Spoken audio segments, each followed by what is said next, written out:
بسم الله الرحمن الرحيم.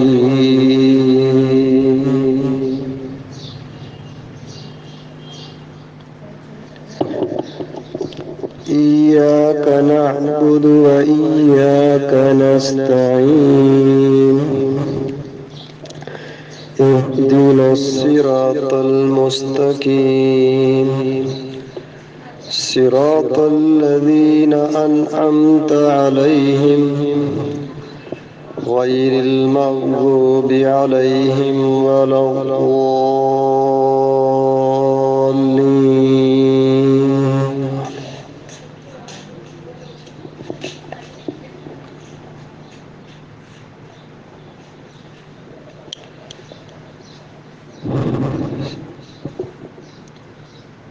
ماقبل میں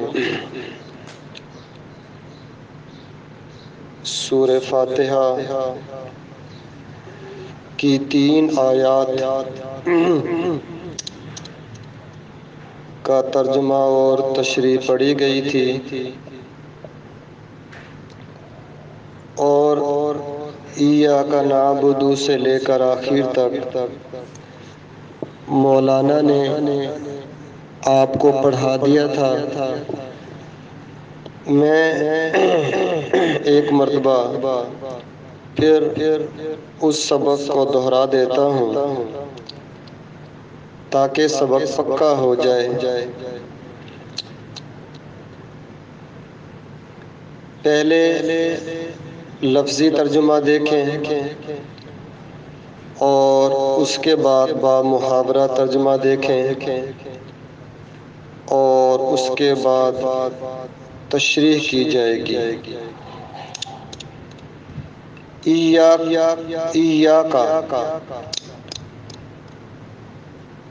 اس کا معنی ہے تیری ہی۔ ایک ہی لفظ ہوتا ہے، اس کا ترجمہ آگے پیچھے دیکھنے کے اعتبار سے مختلف ہو جاتا ہے۔ تو ایاک کا ترجمہ یہاں ہم کریں گے تیری ہی۔ نعبد، ہم عبادت کرتے ہیں۔ واو کا معنی اور، ایاک تجھ ہی سے۔ پہلے کیا کیا تھا؟ تیری ہی، اور اب کر رہے ہیں تجھ ہی سے۔ دونوں جگہ لفظ ایاک ہے اور معنی بھی ایک ہی ہے، تیری ہی یا تجھ ہی، معنی ایک ہی ہے لیکن الفاظ کا فرق ہے، مفہوم ایک ہی ہے، الفاظ کا فرق ہے۔ ایاک تجھ ہی سے، نستعین ہم مدد چاہتے ہیں، مدد مانگتے ہیں، مدد طلب کرتے ہیں، کوئی بھی معنی کر لیں آپ، مفہوم تو ایک ہی ہے۔ اہدی، تو بتلا، تو بتا، تو دکھا،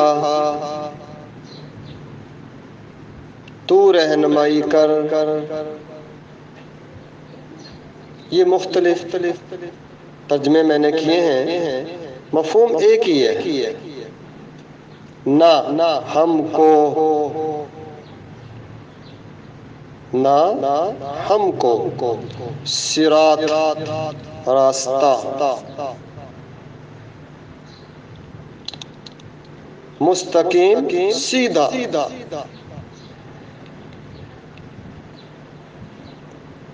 صراط اس کا معنی بھی راستہ، پہلے بھی گزر گیا اب پھر دوبارہ۔ راہ بھی کہہ دیتے ہیں، راستہ بھی کہہ دیتے ہیں۔ الذین، اس کا معنی کبھی جو، کبھی جن، کبھی جس۔ الذین کا معنی کبھی جو کر دیتے ہیں، کبھی جن، کبھی جس۔ یہاں جن معنی کریں گے، جن۔ انعم انعام کیا، تا تو نے، انعم انعام کیا، تا تو نے، علی پر، ہم ان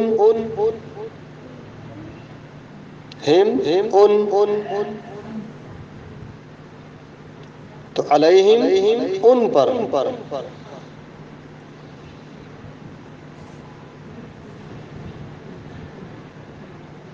غیر نہ کہ، مغضوب غصہ کیے گئے، غصہ ہوا، علی پر، ہم ان، واو کا معنی اور لا کا مطلب نہیں، نہ، جو مرضی کر لو، نہ، نہیں، والین گمراہ ہوئے۔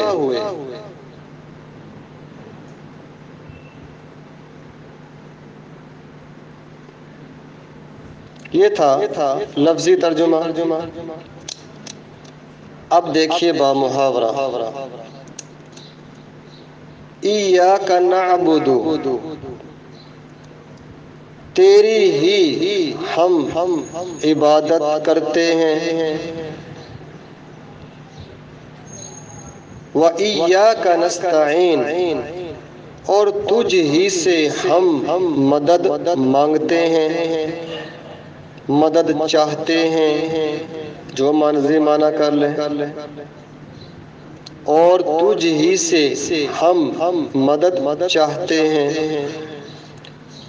اہدنا، تو ہمیں دکھا دے، صراط المستقیم، سیدھا راستہ۔ اہدنا، اے اللہ تو ہمیں دکھا دے، صراط المستقیم، سیدھا راستہ۔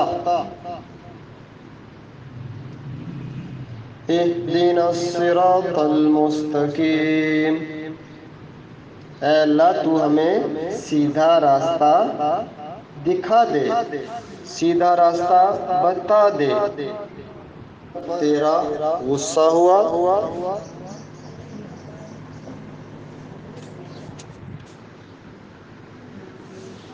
وَلَا الظَّالِمِينَ، اور نہ ہی وہ گمراہ ہوئے۔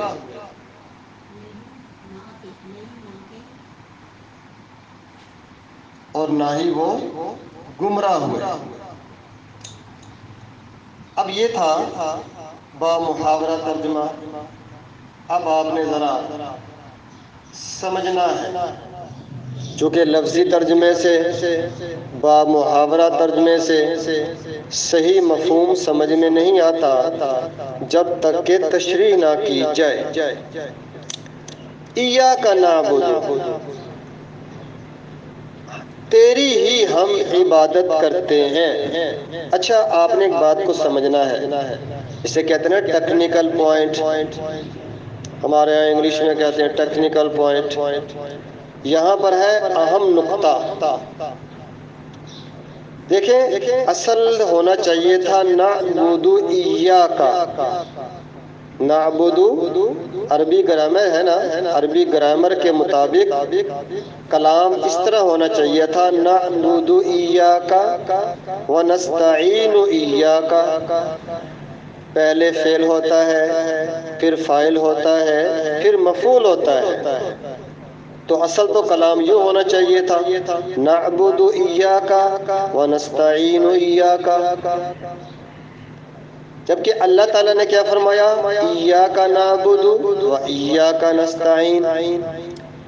اللہ تعالیٰ نے ایاکا کو پہلے کر دیا اور نعبدو فعل فاعل کو بعد میں کر دیا. کیوں؟ ایسا کیوں کیا؟ اصل میں دونوں صورتوں میں معنی کا فرق ہے. دونوں صورتوں میں معنی کا فرق ہے. اگر ہوتا نا نعبدو ایاکا تو معنی ہونا تھا ہم تیری بھی عبادت کرتے ہیں، تیری بھی عبادت کرتے ہیں. اگر ہوتا نعبدو ایاکا تو اس کا معنی ہونا تھا کہ ہم تیری بھی عبادت کرتے ہیں. لیکن اس سے ایک مفہوم نکلتا ہے کہ تیرے علاوہ کسی اور کی بھی کرتے ہیں. یہ لفظ بھی ہے نا، بھی، اس بھی نے آ کر کام خراب کیا کہ ہم تیری بھی عبادت کرتے ہیں. مطلب یہ ہوگا کہ تیرے علاوہ کسی اور کی بھی کرتے ہیں. لیکن جب کہا نا ایاکا نعبدو، ایاکا کو پہلے لے کر آئے، اب مانا ہے کہ ہم تیری ہی عبادت کرتے ہیں. اس ہی نے آ کر باقی سب کی نفی کر دی. دیکھو نا، ایک باپ ہو، ماں ہو، اس کے بچے ہوں، ایک کا نام عامر، ایک کا نام خالد، ایک کا نام حامد. اچھا، اب ماں یا باپ کہیں حامد سے کہ بیٹا مجھے تم سے بھی محبت ہے، تم سے بھی، مطلب یہ ہے کہ بیٹا صرف تم سے نہیں، تمہارے باقی بھائیوں سے بھی محبت ہے، تم سے بھی. اور اگر ماں باپ کہیں کہ بیٹا مجھے تجھ ہی سے محبت ہے تو باقی دونوں بھائی نکل جائیں گے. اس تجھ ہی نے آ کر باقی کی نفی کر دی. اگر ہوتا تجھ سے بھی تو مطلب یہ ہے کہ باقیوں سے بھی محبت ہے. لیکن کہا تجھ ہی تو باقی بھائیوں کی نفی ہو گئی.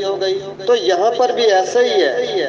اگر ہوتا نعبدو ایاکا تو معنی کیا ہوتا؟ ہم تیری بھی عبادت کرتے ہیں، یعنی تیرے علاوہ کسی اور کی بھی عبادت کرتے ہیں. لیکن جب کہا ایاکا نعبدو تو مطلب یہ تیری ہی عبادت کرتے ہیں.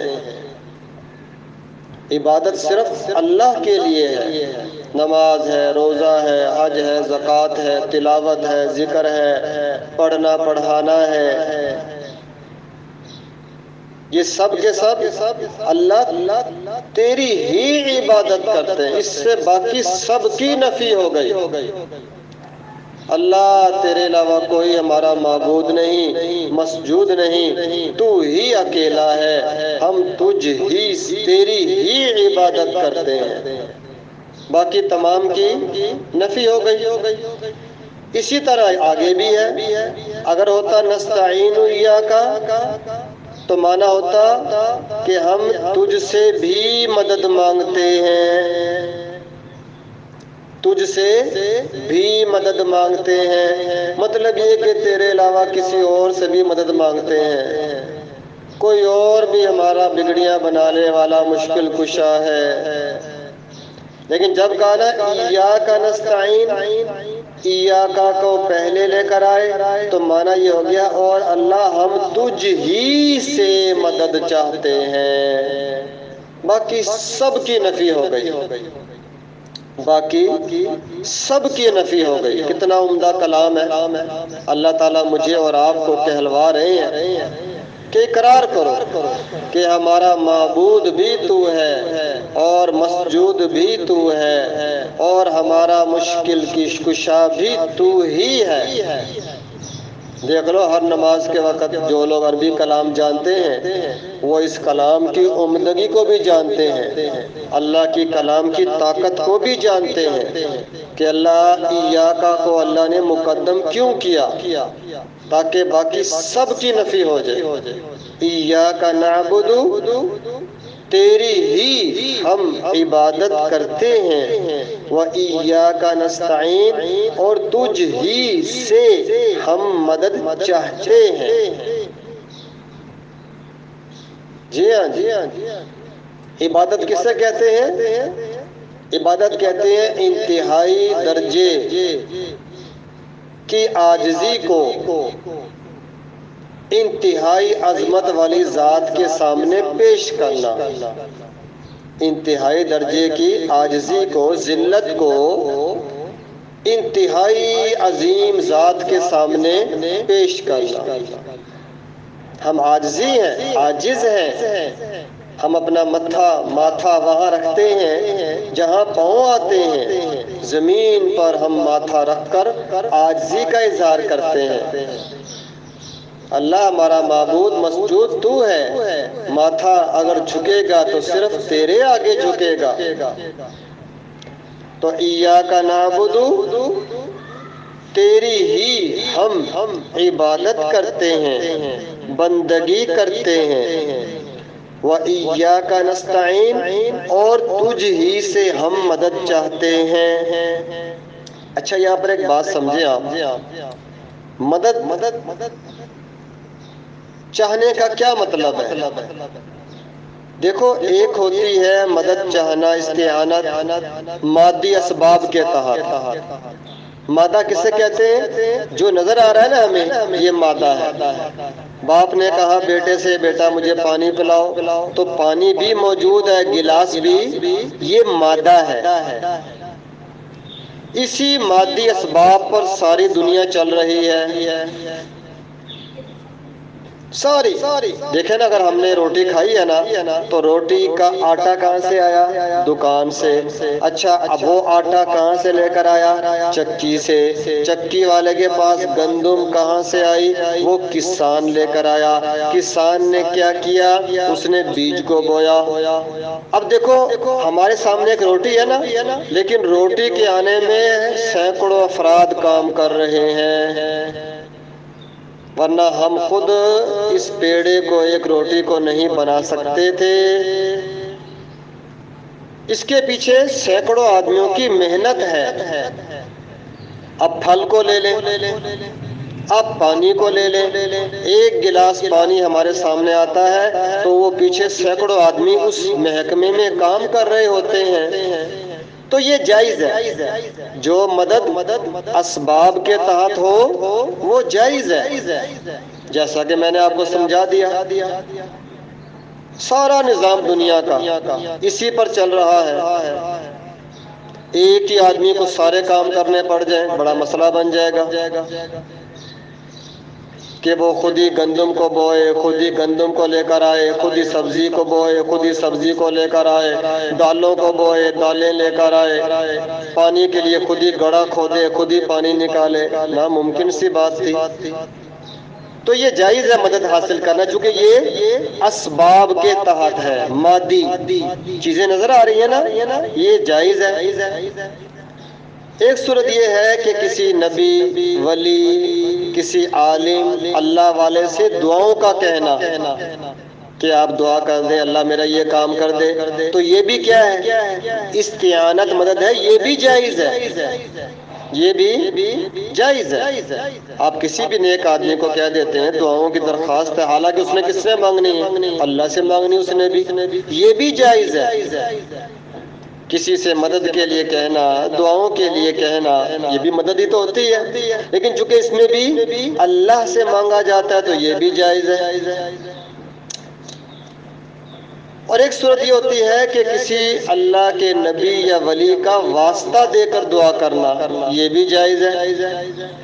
اللہ اپنے فلاں نبی کے واسطے سے ہمارا کام کر دے، اے اللہ امام الانبیاء محمد مصطفیٰ صلی اللہ علیہ وسلم کے وسیلے سے کام کر دے، اے اللہ پیر عبد القادر جیلانی کے واسطے سے، آپ کا نیک بندہ تھا اس کے واسطے سے کام کر دے، اللہ صحابہ کرام کے واسطے سے کام کر دے، جائز ہے، یہ بھی جائز ہے، کیونکہ یہ بھی اصل میں اللہ سے ہی مانگا جا رہا ہے۔ ہاں نیک لوگوں کا واسطہ دیا جا رہا ہے، یہ بھی جائز ہے۔ اور چوتھی صورت جو ہوتی ہے وہ یہ ہے کہ انہی سے مانگنا، کہ وہی قادر مطلق ہیں، جس طرح اللہ دے سکتا ہے یہ بھی دے سکتے ہیں، تو یہ یاد رکھیں کہ یہ سب کے نزدیک ناجائز ہے، سب کے نزدیک، یہاں تک کہ مشرکین مکہ جو بتوں کو پوجتے تھے وہ بھی کہتے تھے کہ ہمارے بت قادر مطلق نہیں ہے، مختار کل نہیں ہے۔ تو جس طرح اللہ کو سمجھنا کہ اللہ میں طاقت ہے یہ کام کرنے کی، ہمارے پیر ولی وغیرہ میں بھی طاقت ہے، یہ جائز نہیں ہے، یہ طاقت نہیں، یہ جائز نہیں ہے۔ اور یہ کہنا کہ ہاں اللہ نے ان کو طاقت دے دی ہے، یہ بھی جائز نہیں ہے۔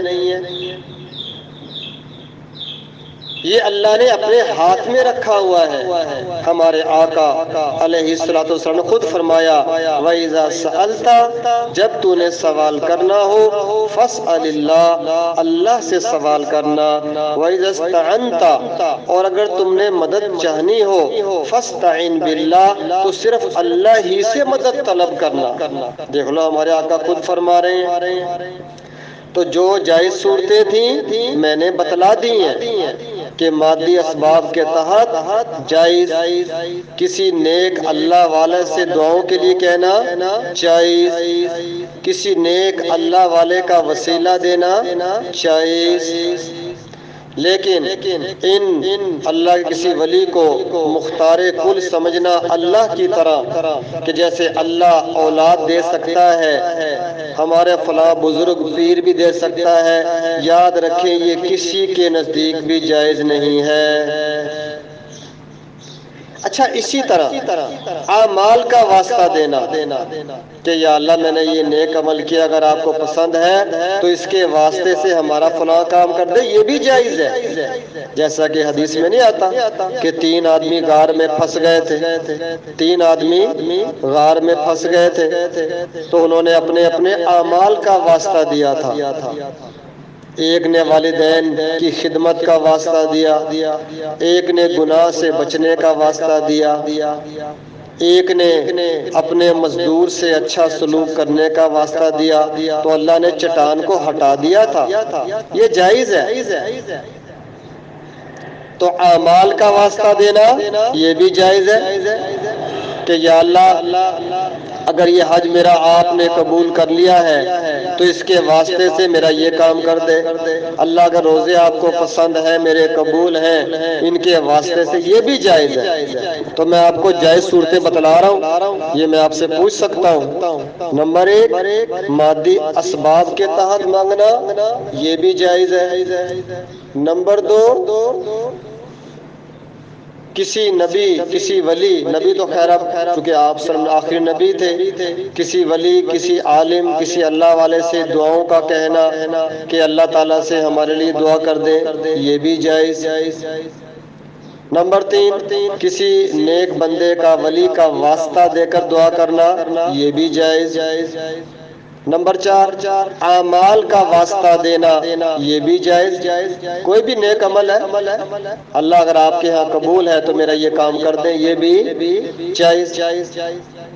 وہ جو ایک صورت ہے کہ براہ راست کسی کو اللہ کے علاوہ مختار کل قادر مطلق سمجھنا کہ جیسے اللہ یہ کام کر سکتا ہے فلاں بھی کر سکتا ہے، اس کے اندر بھی یہ طاقت ہے، یہ جائز نہیں ہے، یہ شرک ہے۔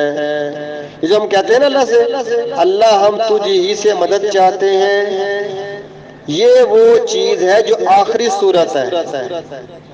یہ جو ہم نے کہا نا قرآن پاک میں اللہ ہم تجھ ہی سے مدد چاہتے ہیں، یہ وہ آخری صورت ہے کہ اللہ تیرے علاوہ کوئی مشکل کشا نہیں، نفع نقصان کا مالک تو ہے، ضرر اور خیر کا مالک تو ہے، زندگی موت کا مالک تو ہے، رزق کھینچے یا وسیع کرے مالک تو ہے،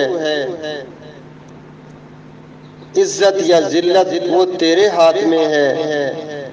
جیسا کہ پیر عبدالقادر جیلانی رحمہ اللہ تعالیٰ نے اپنی کتاب فتوح الغیب میں لکھا ہوا ہے، ہاں انہوں نے لکھا ہے کہ ہر چیز کا کرنے والا اللہ ہے، زندگی اور موت دینے والا خود کہہ رہے ہیں عبد القادر جیلانی رحمہ اللہ تعالیٰ خود فرما رہے ہیں زندگی اور موت کا مالک اللہ ہے، نفع نقصان کا مالک اللہ ہے، خیر اور شر کا مالک اللہ ہے، عزت ذلت کا مالک اللہ ہے، موت زندگی کا مالک اللہ ہے۔ تو ایاک نعبد، تیری ہی ہم عبادت کرتے ہیں، وَإِيَّاكَ نَسْتَعِينُ، اور تجھ ہی سے ہم مدد چاہتے ہیں۔ تو یہاں میں نے آپ کو موٹی موٹی دو باتیں بتلا دیں۔ ایاکا کو مقدم کیوں کیا، ایاکا کو پہلے کیوں لے کر آئے، اس سے معنی میں کیا فرق پڑتا ہے میں نے بتلا دیا، اور اگلی بات یہ کہ عبادت کسے کہتے ہیں میں نے بتلا دیا کہ انتہائی درجے کی عاجزی کو انتہائی عظمت والی ذات کے سامنے پیش کرنا۔ نستعین میں نے بتلا دیا کہ مدد مانگنے کا مطلب کیا ہے، وہ کون سی مدد ہے جو اللہ کے ساتھ خاص ہے، وہ کون سی مدد ہے جو اللہ کے ساتھ، جو اللہ کے علاوہ کسی اور سے مانگنا جائز نہیں۔ وہ یہی تھی آخری صورت، وہ یہ تھی کہ اسباب کے بغیر اگر کوئی دے گا تو کون دے گا، اللہ دے گا۔ مصیبت آئی ہے دور کون کرے گا، اللہ کرے گا۔ بیماری آئی ہے دور کون کرے گا، اللہ کرے گا۔ حالات خراب آئے ہیں دور کون کرے گا، اللہ کرے گا۔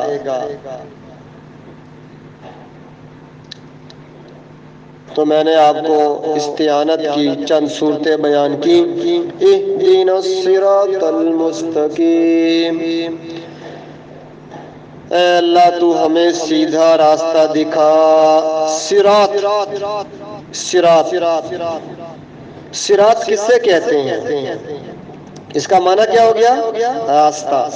صراط کا معنی راہ، راستہ، جو مرضی معنی کر لے، راہ کر لے، راستہ کر لے۔ صراط کس سے کہتے ہیں، لکھنا ہے آپ نے۔ ابن قیم فرماتے ہیں صراط وہ راستہ ہے جس میں 5 چیزیں ہوں۔ ابن قیم یہ بہت بڑے عالم گزرے ہیں، وہ فرماتے ہیں صراط وہ راستہ ہے جس میں 5 چیزیں ہوں۔ نمبر 1، وہ راستہ سیدھا ہو۔ نمبر 2، مقصود تک پہنچانے والا ہو، مقصود تک پہنچانے والا ہو۔ نمبر 3، سب سے زیادہ نزدیک ہو، سب سے زیادہ نزدیک ہو۔ نمبر 4، وسیع اور کشادہ ہو، وسیع اور کشادہ ہو۔ نمبر 5، اس کے علاوہ اور کوئی راستہ مقصود تک پہنچانے والا نہ ہو، اس کے علاوہ اور کوئی راستہ مقصود تک پہنچانے والا نہ ہو۔ تو اہدنا الصراط المستقیم، اے اللہ تو ہمیں سیدھی راہ دکھا، اے اللہ تو ہمیں سیدھا راستہ دکھا۔